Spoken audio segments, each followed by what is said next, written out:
Social media यूं तो कहने के लिए मालूमात का एक ज़रिया है, लेकिन ये इंसानों की ज़िंदगियों पर कैसे असरअंदाज हो रहा है। हेलो दोस्तों, मैं हूं अस्मा अब्दुल और आज ये इस वीडियो में हम बात कर रहे हैं कि सोशल मीडिया इंसानों की ज़िंदगी पर कैसे असरअंदाज हो रहा है। दोस्तों, आज के ज़माने में हम तकरीबन मोबाइल फ़ोन को सिर्फ एक ही दिन में 2600 बार टच करते हैं। अमेरिका की कंपनी की रिसर्च के मुताबिक हम एक दिन में तकरीबन 7 घंटे मोबाइल फ़ोन पर ज़ाया कर रहे हैं, बल्कि बहुत सारे लोग इससे भी ज़्यादा टाइम अपने मोबाइल फ़ोन पर स्पेंड कर रहे हैं। कभी फेसबुक, कभी इंस्टाग्राम और कभी यूट्यूब जैसे प्लेटफॉर्म्स पर हम इतना टाइम दे देते हैं कि उससे हमारी सोशल लाइफ डिस्टर्ब होती है, उसके साथ साथ हमारी पर्सनल लाइफ भी डिस्टर्ब होती है और बहुत सारे मेंटल हेल्थ इशू भी क्रिएट होते हैं। इसका अंदाज़ा आप इस बात से लगा सकते हैं कि जब आप किसी से मोबाइल फ़ोन ले लें तो वो डिप्रेशन, एंग्जाइटी और टेंशन फील करने लगे। ये कोई नई बात नहीं है, क्योंकि ये एक एडिक्शन बन चुका है जिसके बारे में बहुत कम लोग बात करते हैं। तो आज की इस वीडियो में हम इसी टॉपिक पे बात करेंगे कि सोशल मीडिया कैसे हमारी ज़िंदगियों को इफेक्ट कर रहा है, उसके काजेज क्या हैं और फाइनली उसके सोल्यूशन क्या हो सकते हैं। दोस्तों, सोशल मीडिया को कंपेयर किया जाता है सिगरेट, कोकेन और इस तरह की दूसरी ड्रग्स से। ये बात सुनने में काफ़ी अजीब लगती है, लेकिन दरअसल हमारी बॉडी मंशियात को लेकर या ड्रग्स को लेकर और एडिक्शन का एक ही पैटर्न फॉलो करती है। दरअसल डोपामाइन एक न्यूरोट्रांसमीटर है जो कि हमारे ब्रेन में बनता है। न्यूरोट्रांसमीटर का काम होता है हमारी बॉडी में मैसेज को एक जगह से दूसरी जगह लेकर जाना। फॉर एग्जाम्पल, ऑक्सीटोसिन एक ऐसा हार्मोन है जिसको लव हार्मोन भी कहते हैं, जो रिलेशनशिप की बॉन्डिंग के दौरान यूज होता है। सीरोटोनिन जो कि मूड स्टेबलाइजर के तौर पर काम करता है, जो कि मूड को स्टेबल रखने में हेल्प करता है। अभी तक की रिसर्च के मुताबिक डोपामाइन को प्लेजर हार्मोन कहा जाता है, जो कि जब हम बहुत ज्यादा खुश होते हैं तो तब डोपामाइन रिलीज होता है। लेकिन लेटेस्ट रिसर्च के मुताबिक एंडोर्फिन ही वो हार्मोन है जो पेन रिलीवर और हैप्पीनेस बूस्टर का काम करता है। डोपामाइन का काम एक्चुअली मोटिवेशन और रिवार्ड है। जो ही हमारा दिमाग ये सुनता है कि हमें कोई खुशी मिलेगी तो तब डोपामिन का लेवल इंक्रीज होना शुरू हो जाता है। इसकी यहाँ पे ये मिसाल मैं देती चलूँ कि जब आप ऑफिस में या स्कूल में होते हैं और आप एक प्लान करते हैं कि आज ऑफिस के बाद या स्कूल के बाद हम पिज़्ज़ा खाने के लिए जाएंगे। अब जब आप पिज़्ज़ा का नाम सुनते हैं, यानी पिज़्ज़ा एक रिवार्ड है और एंटिसिपेशन में पिज़्ज़ा का इंतज़ार करते करते आपके मुंह में पानी आना शुरू हो जाता है और डोपामिन का लेवल हमारे माइंड में इंक्रीज होना शुरू हो जाता है। एक हेल्दी बॉडी का यही रोल होता है जिसमें डोपामिन लर्निंग, मेमोरी और मोटिवेशन में अहम किरदार अदा करता है। जैसे हर चीज़ का एक ऑप्टिमम लेवल तक रहना ज़रूरी होता है, ऐसे ही डोपामिन का भी हमारी बॉडी में एक ऑप्टिमम लेवल तक रहना बहुत ज़रूरी होता है, ना कि वो ऑप्टिमम लेवल से बहुत ज़्यादा बढ़ जाए और ना ही बहुत कम हो जाए। प्रॉब्लम तब आती है जब आपको रिवार्ड मिल जाता है और आपका माइंड डोपामिन ट्रांसमिशन को कम कर देता है और इनफैक्ट वो बेसलाइन से भी नीचे चला जाता है। और अगर सेम टाइप का रिवार्ड आपको बार बार मिलता रहे तो आपके माइंड में क्रोनिक डोपामाइन डेफिशिएंसी की स्टेट पैदा हो जाती है। इससे डोपामाइन कॉन्स्टेंटली लो लेवल पर रह जाता है। इससे आपको वो वाली खुशी नहीं मिलती जो पहली बार आपको वो रिवार्ड मिलने से हुई थी। यानी सेम प्लेजर पाने के लिए अब आपको कुछ और करना पड़ेगा। यानी जब आपने पहले दिन पिज़्ज़ा खाया तो आपको बहुत ज़्यादा खुशी मिली, लेकिन कॉन्स्टेंटली जब आप वो पिज़्ज़ा खाते जाएंगे, एक दिन आपको खुशी मिलेगी, 2 दिन मिलेगी, 3 दिन मिलेगी, लेकिन तीसरे दिन के बाद आपको वो खुशी नहीं मिलेगी। अब आपको अपनी खुशी का लेवल चेंज करने के लिए, बढ़ाने के लिए कुछ और तलाश करना पड़ेगा जो आपके लिए नया हो।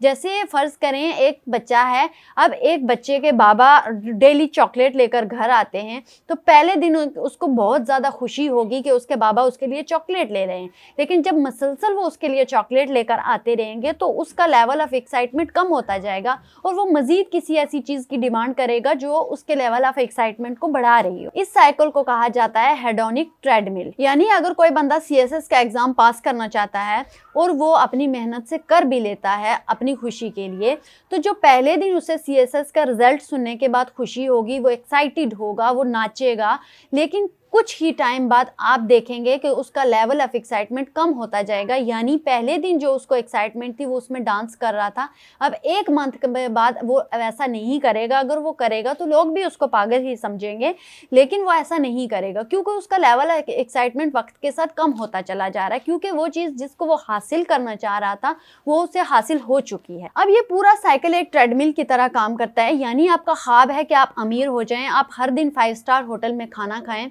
अब आप वो गोल अचीव भी कर लेते हैं। अब डेली आप 5 स्टार होटल में खाना खाते हैं और एक अच्छे घर में रहते हैं। अब 5 स्टार होटल में खाना खाना आपकी डेली की रूटीन बन चुकी है। अब आपकी लेवल ऑफ एक्साइटमेंट जो है वो कम होता चला जाएगा, क्योंकि वो चीज़ आपको हासिल हो चुकी है, आप उससे बोर हो जाएंगे।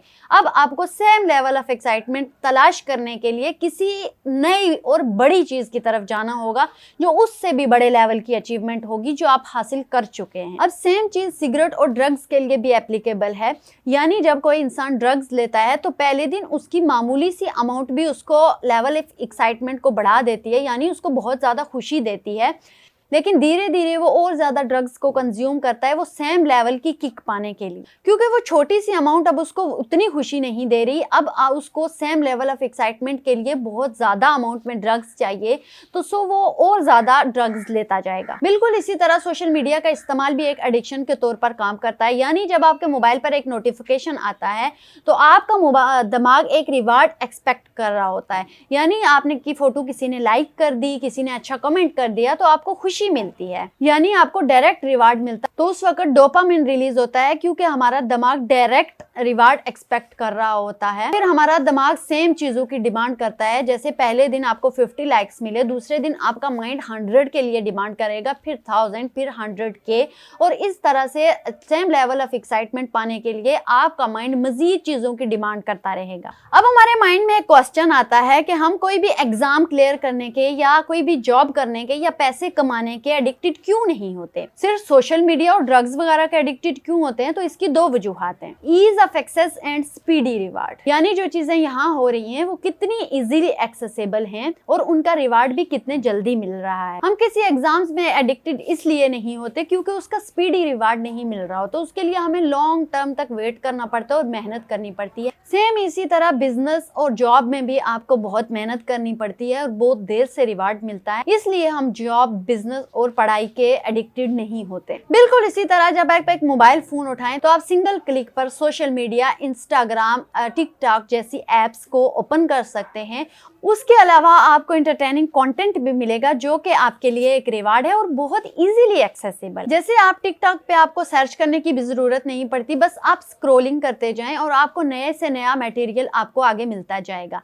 टिकटॉक इसलिए ज़्यादा एडिक्टेड बन चुका है बाकी प्लेटफॉर्म से, क्योंकि टिकटॉक पर इजीली एक्सेसिबल ज़्यादा मटेरियल होता है और सेकंडली आपको सर्च करने की भी ज़रूरत नहीं पड़ती। जबकि यूट्यूब पे अगर आप अपने पसंद की कोई चीज़ ढूंढना चाहते हैं या देखना चाहते हैं तो आपको उसके लिए सर्च करना पड़ेगा, जो कि आपके लिए इजीली एक्सेसिबल नहीं होगा टिकटॉक की निस्बत। जैसे कि आप बाहर कहीं खेलने के लिए जाते हैं या आप कहीं जिम जाते हैं तो उसके लिए आपको कपड़े चेंज करने पड़ेंगे, आपको शूज़ पहनना पड़ेगा, आपको घर से उस जगह तक जाना पड़ेगा जहाँ पे आप खेल रहे हैं या जहाँ पे आप जिम कर रहे हैं, तो आपका उसमें मेहनत ज़्यादा लगेगी, इजीली एक्सेसिबल नहीं होगा। तो इसलिए आपको उस चीज़ में बड़ी मुश्किल होगी कि वो काम में, मतलब आप कहेंगे छोड़ो आज रहने दो, मैं कल कर लूँगा वो काम, जबकि उसकी निस्बत आप उतने ही टाइम में उतने ही घंटे बैठ के आप सोशल मीडिया को ईजिली इस्तेमाल कर सकते हैं।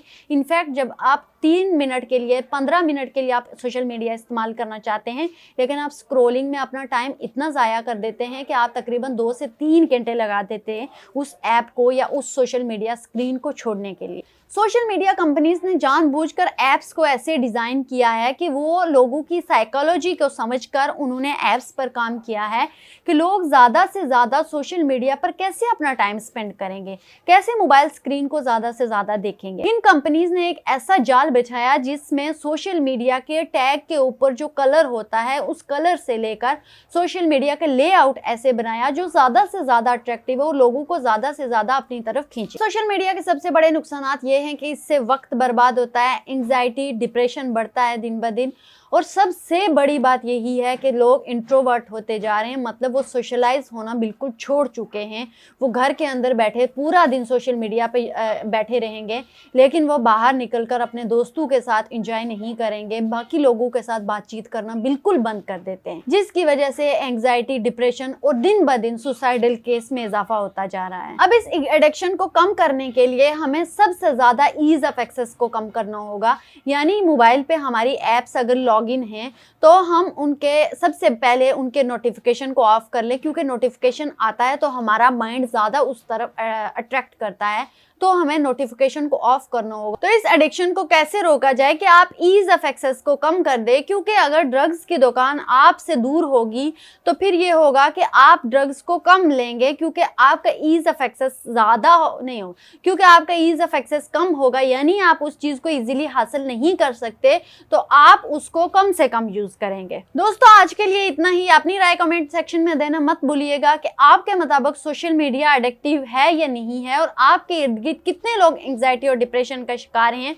कमेंट सेक्शन में बताना मत भूलिएगा। मिलते हैं एक नई वीडियो के साथ, तब तक के लिए अल्लाह हाफिज।